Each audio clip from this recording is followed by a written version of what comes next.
Breaking news coming in, viewers. Given that the notorious Maoist commander and Central Committee member Ramdhir Majhi surrendered to the police this morning along with his group of 12 Maoist cadres. Majhi was Madhvi Hidma's counterpart.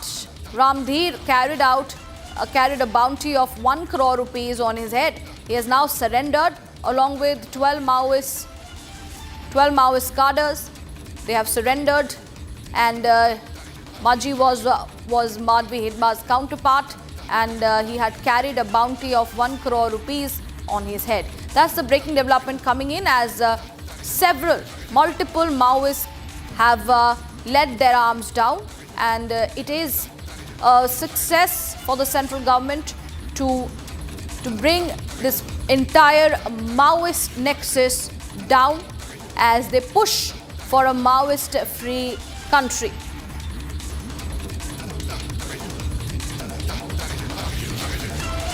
We will get you more details on this. 12 Maoists surrendered along with Majhi.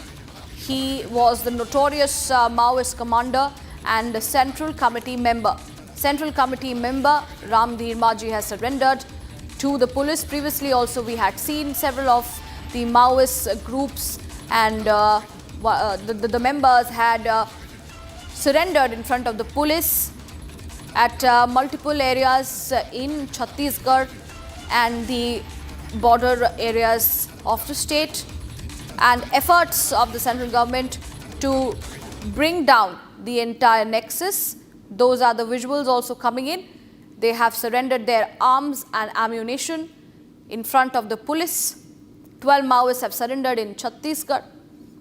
These are the successful efforts coming in from the side of the central government, as multiple Maoists have understood that their strength is weakening, with several senior Maoist leaders already killed and neutralized in encounters. The entire nexus has fallen weak, and it is a big win for the centre and its push to bring down the entire Maoist networks. Bharat is joining us live on the broadcast to give us more details.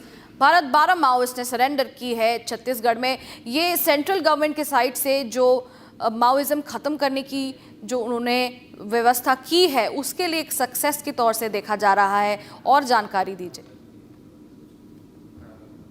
देखिए, बिल्कुल जिस तरीके से बात की जा रही है, पुनर्वास नीति के तहत जिन माओवादियों ने आत्मसमर्पण किया, एक बड़ी सफलता है, क्योंकि कहीं ना कहीं वो भी समझ रहे हैं कि क्या हालात और क्या परिस्थितियां बस्तर के इलाकों पे देखने को मिल रही है. आपने देखा होगा कि किन परिस्थितियों में जो जवान है, विकट परिस्थितियों में भी लगातार जो ऑपरेशन है वो तेज कर दी गई है. दिसंबर का महीना है, कुछ महीनों के बाद जो डेडलाइन देश के गृह मंत्री अमित शाह ने तय किया है कि नक्सलवाद को पूरी तरीके से जड़ से खत्म कर देंगे, जिसके तर्ज पे लगातार जो ऑपरेशन चलाए जा रहे हैं, ऑपरेशन कहीं ना कहीं कारीगर साबित होते हुए नजर आ रहे हैं. आपने बीते दिन देखा था कि बीजापुर के उन इलाकों पे, जिन इलाकों पे 18 माओवादियों को पुलिस के जवानों ने ढेर किया था, बहरहाल जिसमें 3 हमारे जवान जो है वो शहीद भी हुए थे. लेकिन कहीं ना कहीं उसके बाद भी पुलिस के जो लोग हैं वो पीछे नहीं हट रहे. लगातार सुरक्षा बल की जो कार्रवाई है वो तेज होते हुए नजर आ रही है.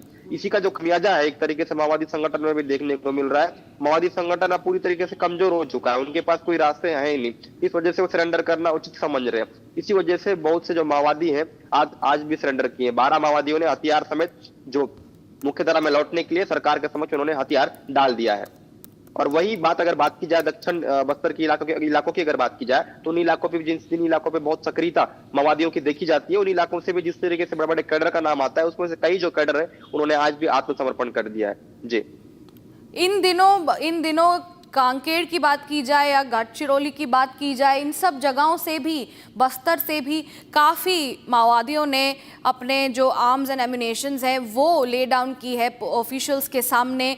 और कहीं ना कहीं यह भी समझ आ रहा है कि पूरा नेक्सस किस तरीके से वीक पड़ गया है, क्योंकि इनके जो सीनियर कमांडर्स थे उनको भी न्यूट्रलाइज कर दिया गया था जो एनकाउंटर की जा रही थी फोर्सेस के तरफ से. इसमें क्या कहें?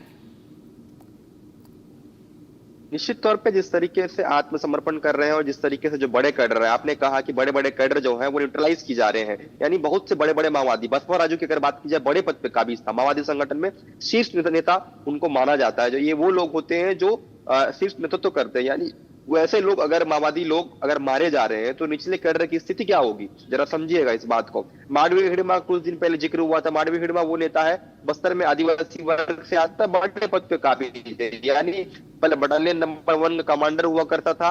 जैसे जैसे वो आगे बढ़ते गया, उसकी तरक्की होती गई, वो सिर्फ नेतृत्व करना शुरू कर दिया, यानी सीसीएम के पद पे काबिज हो गया, सेंट्रल कमेटी ऑफ मेंबर पे। उसके बावजूद उसकी क्या हालत हुई, आखिरकार अंत में अति का अंत तय था, तो तय हो चुकी थी। तो जब इस तरीके की चीजें देखने को मिल रही है, या फिर इनकाउंटर हो रहा है, या फिर मुठभेड़ में मारे जा रहे हैं, या किसी तरीके से भी माओवादी की अगर मौत तय हो जा रही है, जरा सोचिएगा कि बाकी जो कैडर है उन पर क्या स्थितियां निर्मित हो रही होगी, बाकी जो कैडर है उन तक क्या आलम देखने को मिल रहा होगा। इसी वजह से बहुत जो छोटे छोटे जो कैडर है माओवादियों की विंग बहुत बड़ी होती है, निचले स्तर से लेकर बड़े कैडर के माओवादियों को इस तरीके से प्रभाव पड़ रहा है। उनकी कमर अगर टूट रही है तो स्वाभाविक सी बात है जो छोटे कैडर के माओवादी होते हैं उनकी क्या स्थितियां हो रही है। इस वजह से बहुत से माओवादी जो है वो सरेंडर करते हुए नजर आ रहे हैं। कुछ दिन पहले आपने देखा होगा बुजमान के इलाकों से DKSZC के पद उसने सरेंडर किया था, 100 से अधिक साथियों के साथ उसने सरेंडर किया था।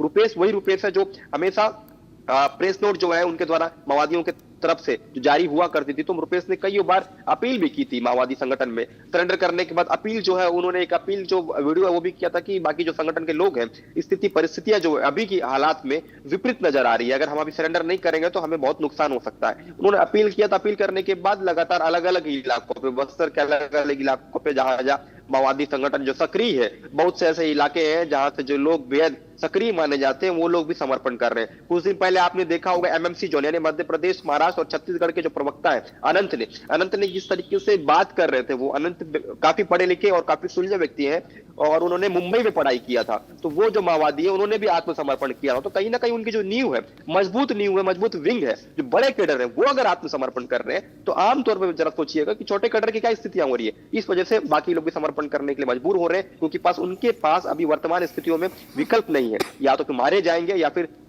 सरेंडर करेंगे, दोनों में एक ही विकल्प है। इसी वजह से बहुत से जो माओवादी हैं वो सरेंडर करने के मजबूर हो रहे हैं, जिसका उदाहरण आज 12 माओवादी लोग सरेंडर करते हुए नजर आ रहे हैं।